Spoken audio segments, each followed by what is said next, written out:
Hello everyone, it's Elizabeth and I'm in my art loft again. Let me see if I can raise this up just a tad. Okay, that's probably good. Let's see, we've got stuff over there. Okay. The last time I talked to you guys, I think I told everyone that I would show them how I made my last journal, which was a custom-made journal for a friend of mine. And how I made it and from the start. So I thought I would show you, maybe not from the beginning, because the beginning is making the actual gel print papers, and several of those I've already made. And this is the beginning of the next book I want to make, and I wanted to make it kind of steampunk. I don't think I said that right. Steampunk. Okay, steampunk is like the early 1900s, late 1800s, and was the beginning of the, I guess, the industrial age. It wasn't necessarily the beginning, but maybe the middle even. And it's they have festivals all over the place these days. Well, maybe not since COVID, but before COVID they did. And the idea is that it is industrial, so people wear clothing from that period, and it gets a little mixed up with goth sometimes too, because it's in the same basic era. But it's characterized by showing balloons and cogs and things of that nature, maybe watch parts and things like that, because that's kind of an industrial thing. There's a balloon I got off the internet. I think you can see that okay. And so I made a few rubber stamps, including ones for keys and cogs, and I think I've shown you those in several of the gel press things. But I wanted a color scheme. So in this journal one, this is on my good paper. This is on my white Finch Fine, and I'm going to make a journal with that is going to be a blue and orange journal, and this is going to be the cover piece, and it's going to be the same size as the last one that I made, which was 8.5 by 5.5, 8.5 tall, 5.5 wide. And so this is going to be the cover, and it can, since this was a 12 by 14, I can actually get the front cover out of this and the back cover out of this. And then I'm going to line the inside of it with this piece, and I don't know which side will be the front. It depends on which one looks better when I cut it out. I think that'll go with the other. And these were a couple of extra sheets that I had that are going to maybe used as pockets or whatever else in this, because you'll see that, everything I did not print on the back side. I have an idea that I will be printing lines on the back side for journaling, and or using some of the printouts that I've printed from the computer, which I may transfer those to there, or do some. I may even print on it from the computer. But I made this today, which is just a bunch of lines that are going to be used for making the lines. And there is a test printout of it, so there'll be thick kind of lines. But I think I'll go ahead and make it a ghost print. Instead of using the first print, I'll just print a second, print it on something as a garbage sheet of paper, and then have a really light lines on the backs of these sheets if I make lines on them. But these are just some of the extra ones that I printed to use along with the journal itself. Now, this journal, since these are thicker pieces of paper than my roll-off sheets, I decided I would have 6 pieces of normal white, printed, gel printed, then white, they're white on the back, and then I would have 1 piece of my roll-off sheet that I made specially. I was rolling off stuff, but I made it specially to use in this journal. So there are going to be 6 pieces of paper and 1 roll-off sheet, and the roll-off sheet has been printed on both sides, basically all the way to the edge, and that'll be kind of a specialty piece of paper. And what's nice about it is it almost feels like cloth when it's got that much ink paint on it. And it's not very steampunky yet, just that it's all blue and oranges. Blues and oranges. This is going to be a blue and orange journal, and it's not going to necessarily be, I mean, totally, there's not that much really orange on that page. There's gold. And this is the first signature. So that's what the first signature is going to look like. And this is the one for the second signature. And this one has a lot of stamped off script on it, so it's kind of interesting there. This will be the outside of the second signature. And these are the pages for the second signature. There's one with a lot of scripting on it. And those are the script I made those stamps to use on that. This one just has circles on it, but I really like the way that blue and orange go together. I'm going to be cutting these down to be the 8.5 by 5.5. And some of them will have folds and folded into pockets. I just like the way each of these looked, so that's what I'm getting for my second signature. Then the third signature will have kind of a blue color to it. And the fourth signature, I think, has orange as the outside. Well, kind of orange. And the fifth signature, kind of blue. And then the sixth signature, orange again. So it's going to be blue, orange for the outsides of the signature. So this will be the outside sheet of the signature. And, of course, it'll have lots of, wait a minute, this is the end of that one. Sorry, this one's the orange one. And the next one's blue. Anyway, it'll all work out. This is the piece of roll-off paper that's for the inside of this one. This one, you can see it has a lot of gold cogs on there. Did do some keys. That one's not the most beautiful print, but it'll look good in this journal. I did some just that were odd shapes, and then ones that were very bright. And if you like blues and oranges, this will be an interesting journal. If you don't like them, well, you'll have to get a different journal then, maybe. I really like that one. I think that one came out really neat. It's got a lot of interest. I mean, a lot of different colors in there. Look at that. Even though it's just blue and orange. Well, it might not have been just blue and orange. They do some weird things to them. That's the next sheet. And I can't transfer the peeling through the camera, but it almost feels, I mean, it feels very thick and textural. I mean, it feels like a piece of cloth, actually. And it does have a very interesting texture. You can see how I've done the edges there. And it has a kind of almost a weave to it, I think, partly because of the way I've applied the paint and partly because of the amount of paint that's on there. But that one has keys, of course, and that's kind of flower stuff, but it might be stamped. I may end up stamping over some of these. I went through my rubber stamps and I found a few that I think that will work as steampunky. And I say that because, you know, I don't know that, I mean, there are balloon stamps and things like that, but of course you have, you know, text stamps, you can use those, but there's one here that has a watch in it, you know, and watches are kind of steampunky. I tore that off of there. My sister, one of my sisters told me that taking it off the wood makes it a lot easier to get a good impression.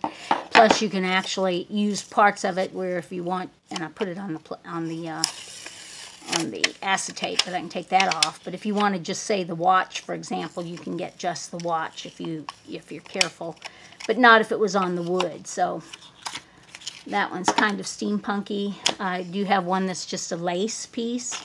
And some of these, when you peel them off, they're so sticky.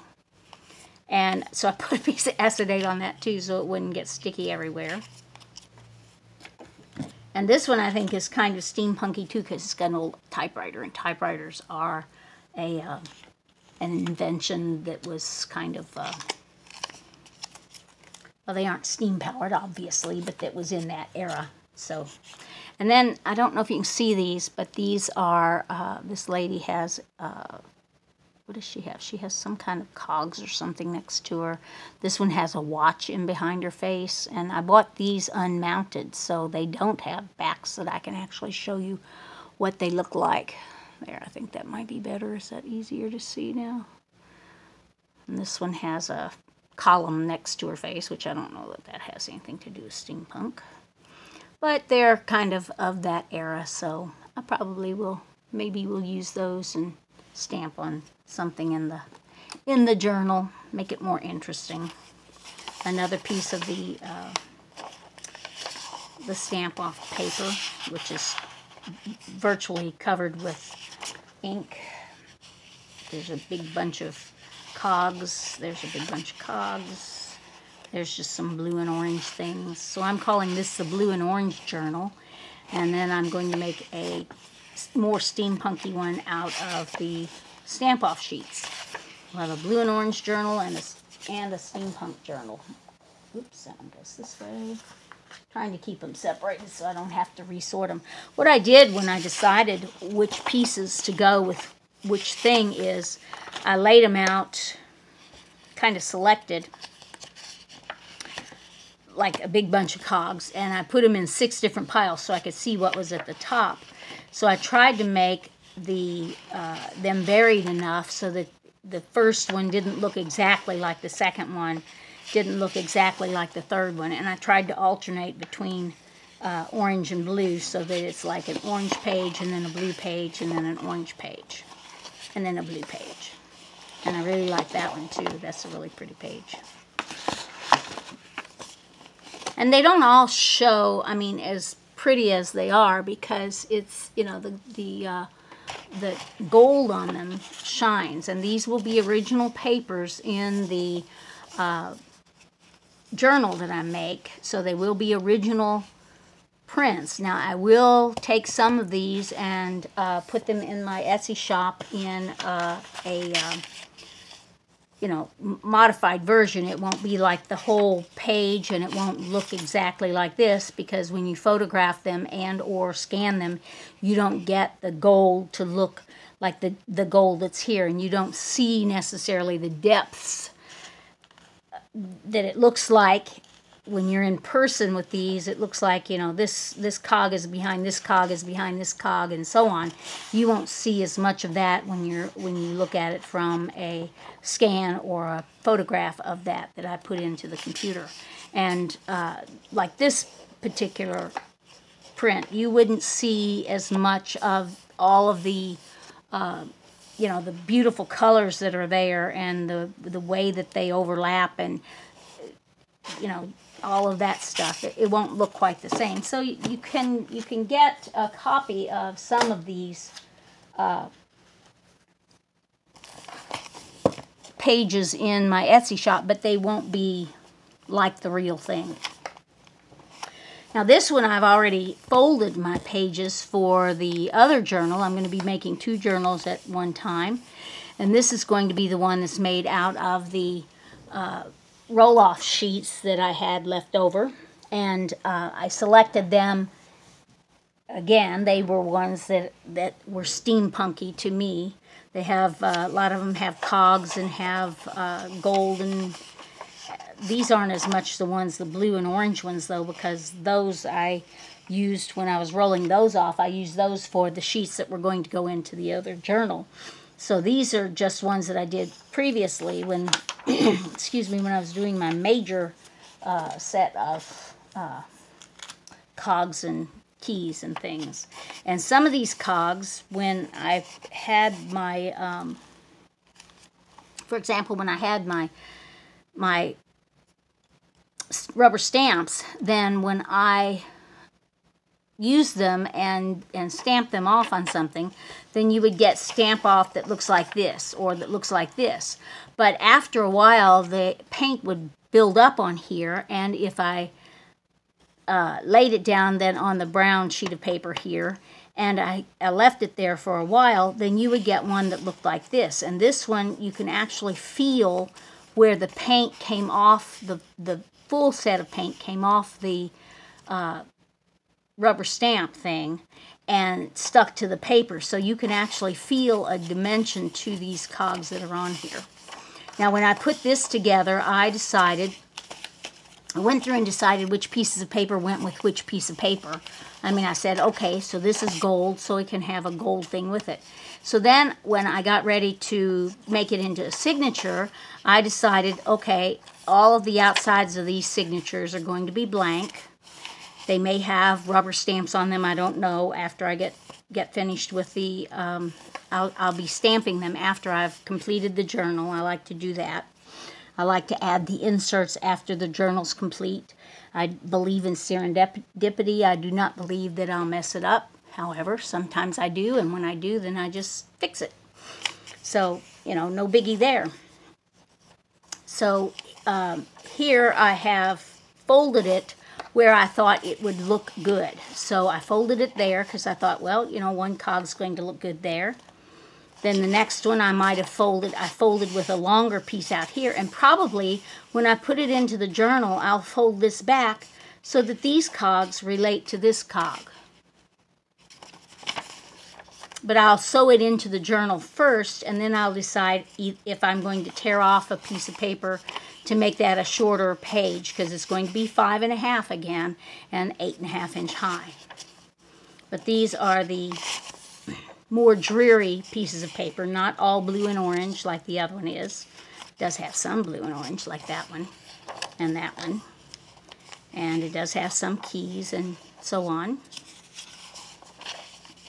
And that's the first signature. And then, of course, we've got the same pages over here. Sometimes they don't look the same because you might get, you know, like a lot more keys on one, or you might get a lot more cogs on one, or maybe you don't have any cogs on this one, but over here you did have cogs, so that page looked different than this does. This is another stamped off one. You can feel the cogs. And that's the first signature. Stick that over there. The second signature.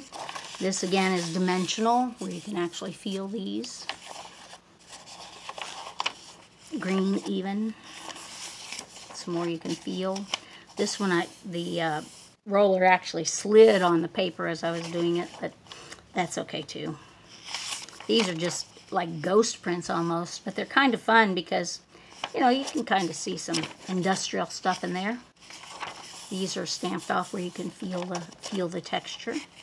The center set, and this I might fold this back like this, and you know, you would have the keys there and the cogs there, and just of interest.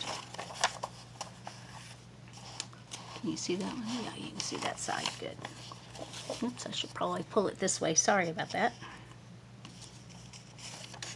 And this is quite, as you can see, it's not quite as colorful as the originals book is going to be, the orange and blue book.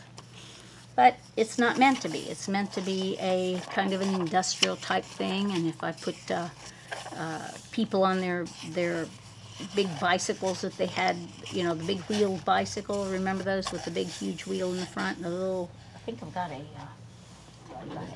scrapbook page that's got that on it. See the big bicycle there? That might be included in one of them. I mean, I'll probably cut it out. Don't know what else I'll do to it. But things like that, you know, are steampunky.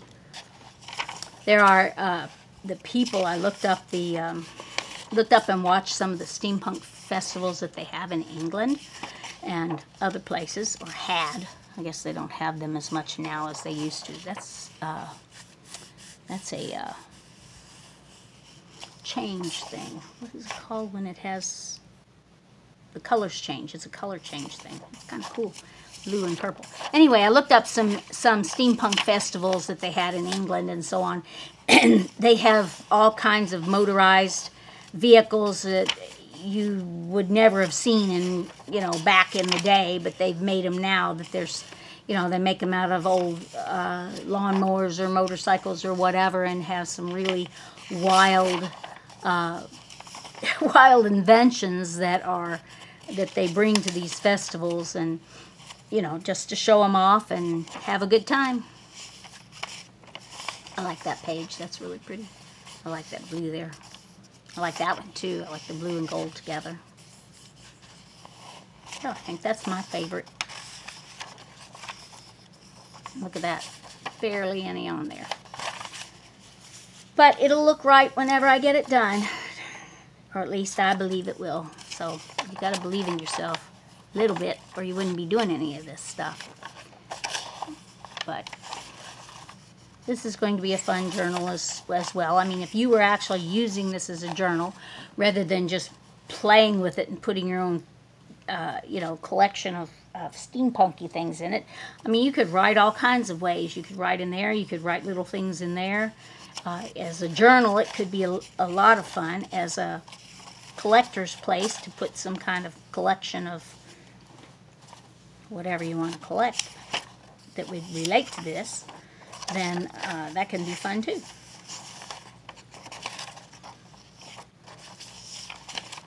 I don't want it to be boring because it's all the same thing, but I think there's enough variety in the way those things look that that it'll be all right.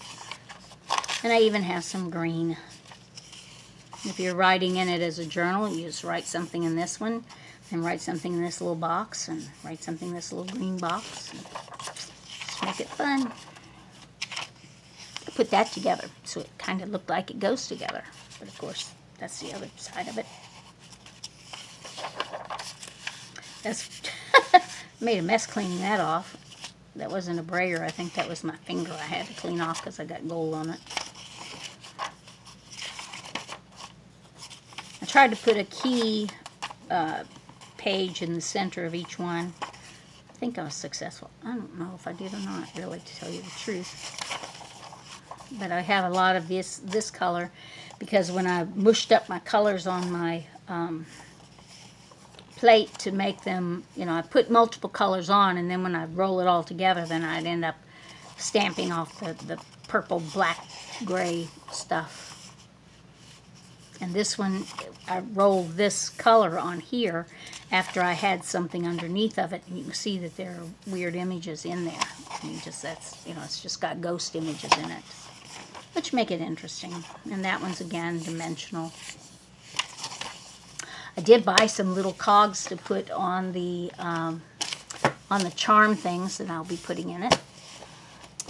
And that's all I have for today. That's next time we will start making the cover for it and get started with the journal itself. And it'll be lots of fun, I hope. If you get bored with it, just fast forward a little bit. You'll find something new. Give me a like, give me a comment, give me a thumbs up, whatever you need to do. Thank you for watching. Bye.